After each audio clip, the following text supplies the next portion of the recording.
ഭൂമധ്യരേഖയെ ചുറ്റുമുള്ള പ്രദേശമാണ്. Thickly tropical green ഫോറസ്റ്റാണുള്ളത്. അപ്പോൾ ഈ ട്രോപ്പിക്കൽ ഗ്രീൻ ഫോറസ്റ്റിനെയും മറ്റിനെയും വേർതിരിക്കുന്ന ഒരു ബാരിയറായിട്ടാണ് വാസ്തവത്തിൽ ഈ സഹാറ ഡെസേർട്ട് ഇരിക്കുന്നത്.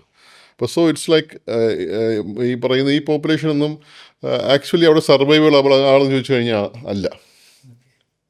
Take for example Sudan or ഇവൻ Chad, south Sudan, north Sudan, Chad, ഈ പറയുന്ന ആ സമയത്ത് ആ ലെവലിലുള്ള മുഴുവൻ രാജ്യങ്ങളിനകത്ത് കൃഷിയൊന്നും നടക്കത്തില്ല. ഒരു കൃഷി നടക്കില്ല, വെള്ളമില്ല.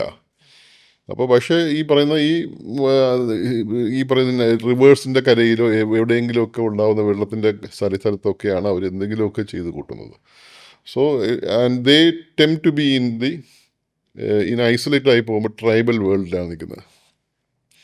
ട്രൈബൽ വേൾഡിലെ ആയുധങ്ങൾ എന്ന് വെച്ച് കഴിഞ്ഞാൽ ഈ കമ്പും വടിയും, ഇവൻ മെറ്റലർജി പോലും എത്തിയിട്ടുണ്ടാവില്ല.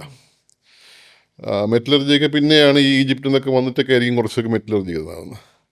But what happened is like ഈ പറയുന്ന കൊളോണൈസേഷൻ വന്നപ്പോൾ ഈ സ്ഥലങ്ങളൊക്കെയും റിച്ച് ഇൻ മിനറൽസ് ആൻഡ് ഓയിലാണ്. ഈ സൗദി അറേബ്യ പോലെയൊക്കെ അപ്പുറത്ത് ആ സെയിം ഡെസേർട്ടിൽ എല്ലാത്തിലും ഉണ്ടാകുന്ന സംഭവമാണ്. കാരണം ഒരു കാലത്ത് ഭയങ്കര വെജിറ്റേഷൻസ് ഉണ്ടായിരുന്ന സംഭവങ്ങളെല്ലാം താഴെ പോയിട്ട് അത് ഈ പ്രഷറും ടെമ്പറേച്ചറും ഒക്കെ ആയിട്ട് ഓയിലാവുകയാണ് ചെയ്യുന്നത്. That's like even Saudi Arabia അല്ലെങ്കിൽ നമ്മൾ ഈ പറയുന്ന ആ ബെൽറ്റിൽ മുഴുവനുള്ള സ്ഥലമാണ് ഇതൊക്കെ. അപ്പോൾ ഇങ്ങനെ വരുന്ന ആ ഒരു പ്രദേശത്ത് കൊളണൈസേഷൻ ഉണ്ടാക്കുന്ന ഒരു ഇമ്പാക്റ്റ് വെച്ച് കഴിഞ്ഞാൽ പീപ്പിൾ വിത്ത് ഈ ട്രൈബൽ വേൾഡിലെ ആൾക്കാർക്ക് അവരുടെ ഈ പറയുന്ന സാധാരണ ഈ കമ്പും വടിയും കൊണ്ടുള്ള യുദ്ധം എന്നൊക്കെ പറഞ്ഞു കഴിഞ്ഞാൽ